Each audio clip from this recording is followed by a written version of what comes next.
सब उस पे बैठ गया, तो ब्रांडिंग भी हो गई, एड भी हो गया, पूरी दुनिया को पता भी चल गया, सबके फोन भी आ गए और सब अपने अपने एमओयू को लेकर खड़े भी हो गए कि हमें दे दीजिए, हमें दे दीजिए, हमें दे दीजिए।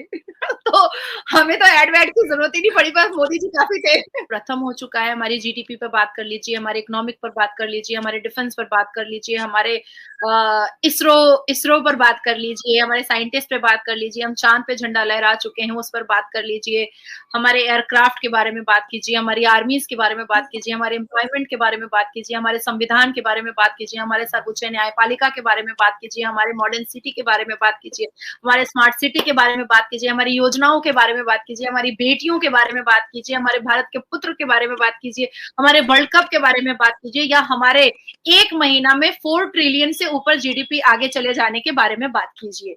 सब कुछ बीच का पाकिस्तानी शर्मिंदा क्यों कर रही है? पर मैं ऐलानिया, आप पाकिस्तान से बैठी हूँ और मैं ऐलानिया आपको इस बात की चेतावनी दे रही हूँ कि इस बार कोई भी अजमल कसब अगर आया तो न्याय जो है वो न्यायपालिका में नहीं होगा, भारत की धरती पर होगा, और भारत के पुत्र और पुत्री करेंगे हाथ पैर टांग सीना चीर करके। ये नया भारत है, ये मोदी का भारत है। होपफुली अब तो जो सिनेरियोस चल रहे हैं पाकिस्तान से अजमल कसब छोड़ो, कोई रजिया सुल्ताना भी नहीं आएगी।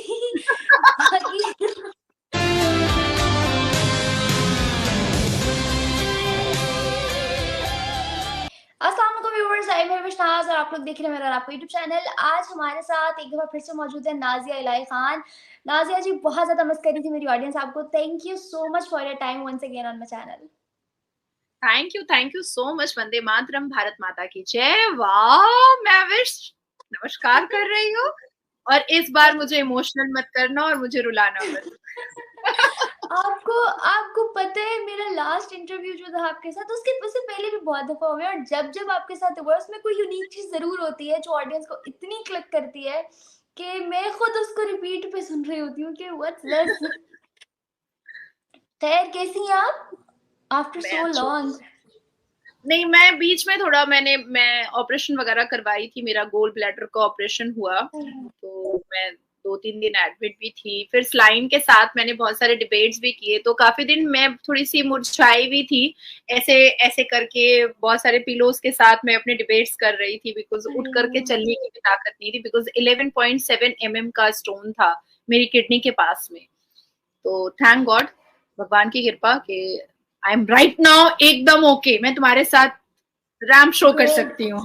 ठीक है, गुड, कूल। और second of all, I don't know due to your busy routine आप कमेंट्स पढ़ते हो कि नहीं, लेकिन मेरे कमेंट्स में people don't remember you by the name of Nazia Ilahi Khan, they remember you by the name Bharat की बेटी। बहुत से लोगों को सिर्फ इतनी टैगलाइन पता है, भारत की बेटी, और they don't call you by your name, they call you by Bharat की बेटी। तो इसलिए भी मैं जब भी आपकी वीडियो आती है ना, मैं तुमको इस पर एक इंसिडेंट बताती हूँ, ठीक है। अभी रिसेंटली मैं एक एक्सट्रेडिशन के केस को लेकर के मैं फ्रांस गई थी, just a quick travel for a case, 2 दिन के लिए। और जब मैं फ्रांस के एयरपोर्ट पे मैं जब उतरी थी, तो वहां पर मुझे पीछे से एक इंडियन ने चिल्लाया, यही भारत की बेटी। आई वाज लाइक कि कोई मुझे बोल रहा है क्या, क्योंकि ये मैं हर वक्त सुनते रहती हूँ। तो मेरे साथ कुछ मेरे 2 जूनियर्स थे, वो कह रहे हैं कि मैम पक्का आपको ही बोल रहा है, एक बार पलट लीजिए। मैंने कहा नहीं, अगर मुझे नहीं बोल रहा होगा तो मेरी तो इंसल्ट हो जानी है। तो मैं पलटी नहीं, और फिर वो आकर के फिर कहे कि मैं आपको ही तो बुला रहा हूँ। मैंने कहा माय गॉड, फ्रांस में।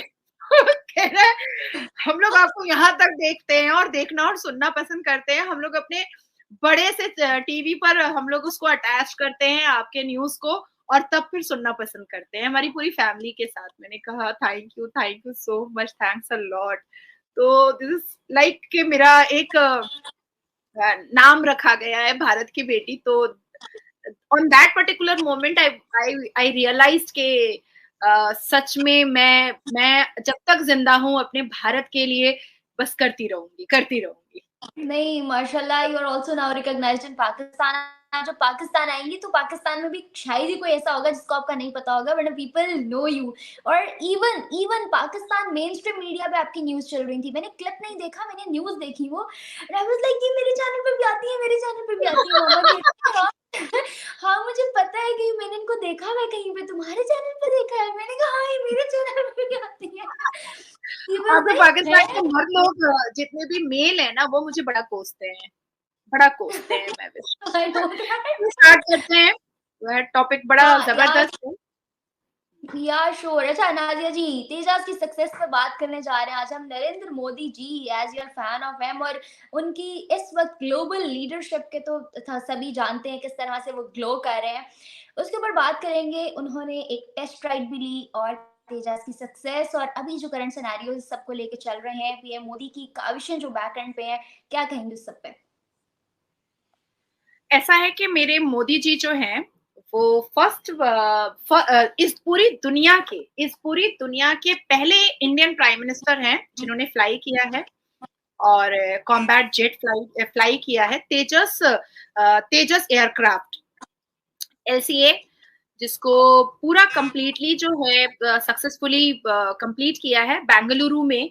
और on light combat aircraft LSA Tejas trainer variant at the time of defense minister led defense acquisition council is expected to consider giving preliminary nod for the even 97 more tejas fighters जो है are already done, complete है एकदम, जिससे हमारी air force को बहुत सहानुभूति मिली है, बहुत प्रोवोकेशन मिला है, बहुत एनर्जी मिली है, साथ साथ इंडियन आर्मी को बहुत एनर्जी मिली है। और एक बार जब ग्लोबल लीडर जब पूरी दुनिया का सबसे प्रिय लीडर जब उस पर बैठता है और फ्लाई करता है, तो बस उस वक्त तो एज अ भारत की बेटी मुझे ऐसा लग रहा था कि आंख से काजल निकाल करके मैं लगा दूं अपने भारत के प्रधानमंत्री को, क्योंकि पाकिस्तानियों की बुरी नजर हमारे भारत के प्रधानमंत्री पर ना पड़े, क्योंकि 76 साल के कठिन पड़ाव के दरमियान में 9 साल से भारत तरक्की कर रहा है, 9 साल से, सिर्फ 9 साल से। और 9 साल में भारत जो है वो पूरी दुनिया में सर्वप्रिय और सर्वप्रथम हो चुका है। हमारी जीडीपी पर बात कर लीजिए, हमारे इकोनॉमिक पर बात कर लीजिए, हमारे डिफेंस पर बात कर लीजिए, हमारे इसरो पर बात कर लीजिए, हमारे साइंटिस्ट पे बात कर लीजिए, हम चांद पे झंडा लहरा चुके हैं उस पर बात कर लीजिए, हमारे एयरक्राफ्ट के बारे में बात कीजिए, हमारी आर्मीज के बारे में बात कीजिए, हमारे एम्प्लॉयमेंट के बारे में बात कीजिए, हमारे संविधान के बारे में बात कीजिए, हमारे सर्वोच्च न्यायपालिका के बारे में बात कीजिए, हमारे मॉडर्न सिटी के बारे में बात कीजिए, हमारे स्मार्ट सिटी के बारे में बात कीजिए, हमारी योजनाओं के बारे में बात कीजिए, हमारी बेटियों के बारे में बात कीजिए, हमारे भारत के पुत्र के बारे में बात कीजिए, हमारे वर्ल्ड कप के बारे में बात कीजिए, या हमारे एक महीना में 4 ट्रिलियन से ऊपर जीडीपी आगे चले जाने के बारे में बात कीजिए। सब कुछ पाकिस्तानी शर्मिंदा क्यों कर रही है? हमारे बायलैटरल रिलेशंस के बारे में बात कीजिए, हमारे ट्रेड के बारे में बात कीजिए, हमारे यूपीआई के बारे में बात कीजिए। हर एक जगह किसी भी टॉपिक पर अगर आप बात कीजिएगा तो आज 9 साल में भारत इतने आगे निकल चुका है, इतने आगे निकल चुका है, टच वुड भगवान राम की कृपा है कि आज जब हम खड़े होते हैं ना तो लगता है कि हाँ हम प्राउड इंडियन है। और पहले जैसे एक मोहन व्रत की सरकार थी तो हमारा भी मुंह झुका रहता था, हम भी बंद रहते थे, आपके पास भी कोई कंटेंट नहीं होता था 9 साल पहले के भारत के बारे में, क्या ही बात करें, 26 से 11 होता है, आज 26 से 11 है।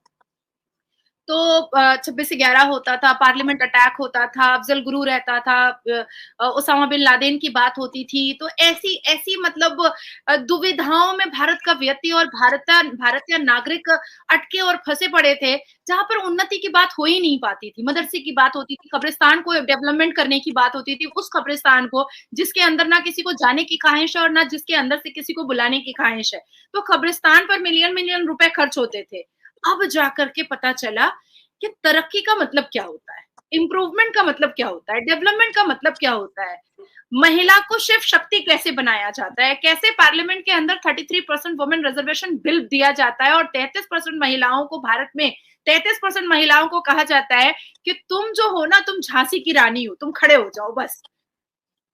तो ये जो अंदर से जो एनर्जी अगर किसी ने दिया है तो वो भारत के प्रधानमंत्री श्री नरेंद्र दामोदर दास मोदी हैं, और मुझे ये कहने में बिल्कुल भी कोई भी गुरेज नहीं है या कोई भी हिचकिचाहट नहीं है। कट्टर हिंदू है ये आदमी, कट्टर हिंदू है, लेकिन सारे धर्मों को बराबर से मान्यता देते हैं, बराबर से सम्मान देते हैं। अजान होती है तो माइक बंद करते हैं, और पेट भर कर करके अफ्तार खाने और ठूसने नहीं जाते हैं। सर पे टोपी रख करके टोपी पहनाना बिल्कुल नहीं जानते हैं, जो पहले होता था गांधी परिवार से लेकर के मौन व्रत की सरकार तक। तो ये एक ऐसा अवतार है, मैं तो भारत के प्रधानमंत्री मोदी जी को अवतार बोलती हूँ, कि जब जमीन पे बहुत गुनाह होने लगता है, जब धरती बर्बाद होने लगती है, तो कोई एक फरिश्ता आता है। तो मेरे लिए तो यही अवतार है, यही फरिश्ता है, जिन्होंने पूरे भारत के इंफ्रास्ट्रक्चर को इम्प्रूवमेंट और डेवलपमेंट की तरफ जो है वो डाल दिया है। और आज जिस तरह से भारत के प्रधानमंत्री पूरे यूनिफॉर्म में, कल उन्होंने जब तेजस का उन्होंने एक एक्सपीरियंस लिया, तो फोटो देखो, मुझे लग रहा है कि मैं तुमको दिखाऊं, तुम पाकिस्तान से हो ना, नजर वजर मत लगाना। अगर मैंने नजर लगानी होती मैं भारत की बेटी को कभी ना बुलाती। पीएम मोदी कंप्लीट्स सन फर्स्ट आगे कटा हुआ शायद first PM to fly in LCA. Okay अच्छा, तेजस ट्रेनर एयरक्राफ्ट। देखो कितना स्मार्ट लग रहे हैं। ही 72 इयर्स ओल्ड, ही 72 इयर्स ओल्ड। अच्छा वैसे तो मुझे एज नहीं पता थी, लेकिन हाँ मैंने भी जो पिक्चर देखी मैंने पहचाना नहीं, मुझे लगा एडिट हुई हुई है। नहीं, 72 इयर्स ओल्ड। और आज जब मैंने तुमसे अभी बात भी की कि मेरा गोल ब्लैडर का काफी बड़ा ऑपरेशन हुआ, पता है इनको देख करके ना मुझे प्रोवोकेशन आता था। 72 इयर्स ओल्ड का इंसान, मतलब सोता भी 4 घंटे है, एक तरफ इंडोनेशिया में मीटिंग कर कर करके G20 की समिट में खड़ा हो चुका और कह रहा है मैं खुद करूंगा। सुबह में इंडोनेशिया में था, रात में दिल्ली में था, और कह रहा है कि मैं खुद पूरी तैयारी करूंगा। तो जब मेरे भारत के प्रधानमंत्री जब ऐसा कर सकते हैं, तो 32 में मैं क्यों नहीं कर सकती हूँ? बिल्कुल कर सकती हूँ। तो एक अंदर से जो एनर्जी आती है भारतीय नागरिक को, वो इनकी वजह से आती है। तेजस की सक्सेस को इंडिया के लिए कितना बेनिफिशियल देख रही हैं? इंडिया की इकोनॉमी के लिए बहुत बड़ी बात है। हमें ब्रांडिंग करने की जरूरत नहीं पड़ी, हमें ऐड करने की जरूरत नहीं पड़ी। ग्लोबल लीडर जब उस पे बैठ गया, तो ब्रांडिंग भी हो गई, ऐड भी हो गया, पूरी दुनिया को पता भी चल गया, सबके फोन भी आ गए, और सब अपने अपने एमओयू को लेकर खड़े भी हो गए कि हमें दे दीजिए, हमें दे दीजिए, हमें दे दीजिए। तो हमें तो ऐड वैड की जरूरत ही नहीं पड़ी, बस मोदी जी काफी थे। द सेकेंड थिंग इज कि मैं कहूंगी कि हमारी इकोनॉमी पर, जैसे भारत के प्रधानमंत्री ने मात्र 60 डेज पहले सीना ठोक कर कहा था कि भारत उनका थर्ड टर्न होगा और भारत की इकोनॉमी जो है वो थर्ड पोजीशन पर चले जाएगी। उसमें ये भी एक पार्ट है, तेजस भी एक पार्ट है, जैसे सेमीकंडक्टर के प्रोजेक्ट पार्ट है, जैसे आपके सोलर हब के प्रोजेक्ट, स्मार्ट सिटी के प्रोजेक्ट पार्ट है, उसी तरीके से तेजस भी एक पार्ट है। और ब्रांडिंग तो हो ही गई, सारे एड भी हो ही गए जो भारत के प्रधानमंत्री ने कर दिया। अब है कि टेस्ला कंपनी भी जो है वो 2 बिलियन जो है वो अपने ब्रीफकेस में लेकर के खड़ा है, और कह रहा है कि यूएस की जो इलेक्ट्रिक कार है वो आप लोगों ने मैन्युफैक्चर किया है, तो हम मैन्युफैक्चरिंग कंपनी जो है वो भारत में खोलना चाहते हैं, और ये 2 बिलियन लीजिए और हमें खोलने दीजिए। अब इस पर अभी हमारे भारत के प्रधानमंत्री सोच विचार कर रहे हैं, कह रहे हैं अपना 2 मिलियन अपने पास रखो, अभी तुम टेस्ला, तुम इतनी उत्तेजित मत हो जाओ, इतने परेशान मत हो जाओ। भारत को जरूरत नहीं है अभी 2 मिलियन। एटीट्यूड सही है, समझ रहे हम भी। This is not attitude, this is not attitude, this is a kind of thought process कि कोई भी डिसीजन लेने से पहले हमें सोचना चाहिए, समझना चाहिए, और तब उस पर फैसला लेकर के उस मैदान में उतरना चाहिए। तो ये भारत के प्रधानमंत्री की बहुत अच्छी चीज है कि वो कोई भी चीज मतलब ऐसे उठे और किए, ऐसा नहीं है उनके अंदर। वो बहुत बहुत बारीकी से उसको सोचते हैं, उसके नेगेटिव पार्ट्स को सोचते हैं, उसके पॉजिटिव पार्ट को सोचते हैं, भारत के इकोनॉमिक पर और भारत के की जनता पर उसका क्या इफेक्ट पड़ेगा उस बारे में सोचते हैं, और तब फिर वो कोई डिसीजन लेते हैं। तो मुझे लगता है कि आने वाले वक्त में अगर हमारे जो सेंट्रल गवर्नमेंट के जितने भी जेम्स बॉन्ड लोग हैं, वो लोग अगर इस बात को तय करते हैं, तो टेस्ला के साथ भी हमारा टाई अप होगा, और हमारी इकोनॉमी जो है डायरेक्ट फिर से 2 बिलियन एकदम बूस्ट कर जाएगी। सो भी हम तमाम भारतीय बहुत हैप्पी हैं। ये जो आने वाले टाइम में 4 ट्रिलियन का भी आपने जिक्र किया, 4 ट्रिलियन वाली न्यूज जो है बहुत ज्यादा इसने हाइप पकड़ी है, अभी हुआ नहीं है, होने जा रहा है, बाय आई गेस 2024 के स्टार्ट में ही हो जाएगा hopefully. What do you think, क्या भारत जो है आने वाले 2 सालों के अंदर अंदर टॉप 3 में आ जाएगा? आई थिंक आपने न्यूज सही से पढ़ा नहीं है। भारत ने जब वर्ल्ड कप होस्ट किया था तो 4 ट्रिलियन क्रॉस कर गया था in a month. 4.1 I mention 4.1 trillion news आ रही थी कि 2024 के स्टार्ट में 4.1 मतलब 4 से ऊपर चला जाएगा 2024 हाँ, के 4 स्टार्ट में। से ऊपर चला जाएगा। आप 2 साल कह रही हैं and I am giving you only 8 months. इतना confidence? This is confidence, this is not over confidence, this is confidence. और जितने प्रोजेक्ट्स हमारे आ रहे हैं महविश, उस हिसाब से मैं आपको जो 8 महीना का आंकड़ा दे रही हूँ वो मैं आपको ग्राउंड लेवल से लेकर के ही दे रही हूँ, मैं हवा में बातें नहीं कर रही। अच्छा नाज़िया जी, एक बात और ऐड करना चाहूंगी। आपको शैला रशीद का पता होगा, मैंने उनके बारे में पहले भी डिस्कस किया। शैला रशीद जो है एक टाइम में एंटी मोदी हुआ करती थी, कश्मीर के लिए आवाज उठाती थी और एंटी मोदी बोला करती थी कि जो है उन्होंने ये कर दिया, वो बुच्चर है, वो उनके बारे में मुख्तलिफ अल्फाज उनकी वीडियोस में, आज भी वो वीडियोस पड़ी हुई है और आज वही शैला जी हैं, शी इज प्रेजिंग मोदी और वो उनकी सरकार के साथ खड़ी हुई है। ये क्या मोनोपोली है इंडिया के अंदर के, जो पॉलिटिशियंस, जो लोग, जो अवाम किसी दौर में उनके खिलाफ होती थी, एंटी मोदी होती थी, आज वो लाइक प्रेजिंग मोदी हो गई है। Why so and how?